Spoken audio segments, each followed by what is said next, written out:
Apparently, news about killer drone strikes is just too much for the Apple App Store. Josh Begley, he's an artist and an editor. He's the account holder for the Twitter handle DroneStream. Now, what that account does, it publicizes American drone strikes all around the world. In 2012, Begley made an iOS companion app for the Twitter stream, giving you push notifications, notifying you every time the US carries out a drone strike. Now, he tried to get that done, but Apple rejected it not once, not twice, not 3 times, not 4 times, but 5 times, forget this, for being, quote, not useful or entertaining enough and too narrow in focus.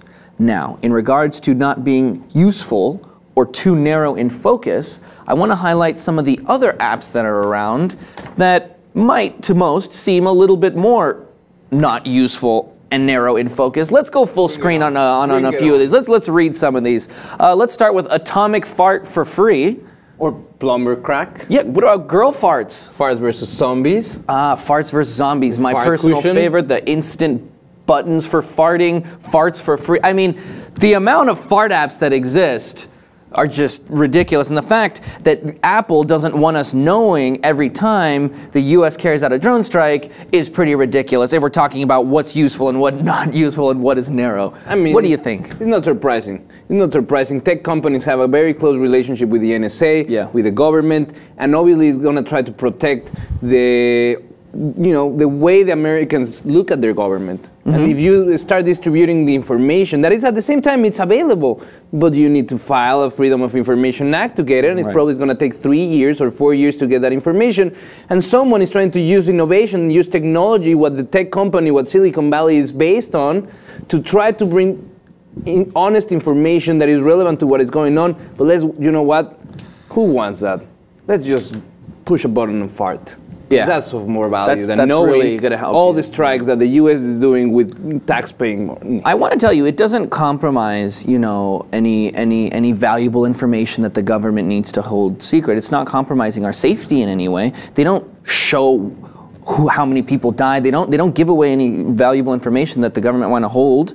All they do is let you know that an airstrike was carried out in this place at this time. That's it. Even if they included graphic photos of the impact craters left behind, of the broken buildings, of the charred bodies that result out of these airstrikes, it would still be less objectionable than half of this bullshit that Apple is approving.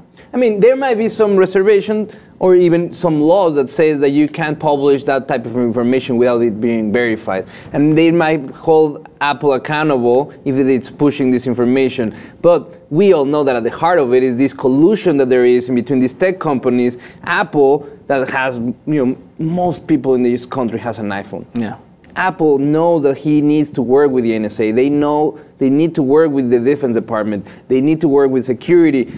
And the best way to do it is just, let's just take this app away, 5 times rejected, let's fill the store with farts, and it's true, that is the truth. It's this idea of dumbing down the public. Just keep them entertained with pushing buttons and farting instead of them maybe being aware, or for us as journalists to know. It will be valuable information, real-time information of what's going on so we can report on it. We can't report on farts. Right. After years of trying, Mr. Begley finally resubmitted the DroneStream app under the unrelated name Metadata Plus. It got approved like that because it wasn't DroneStream.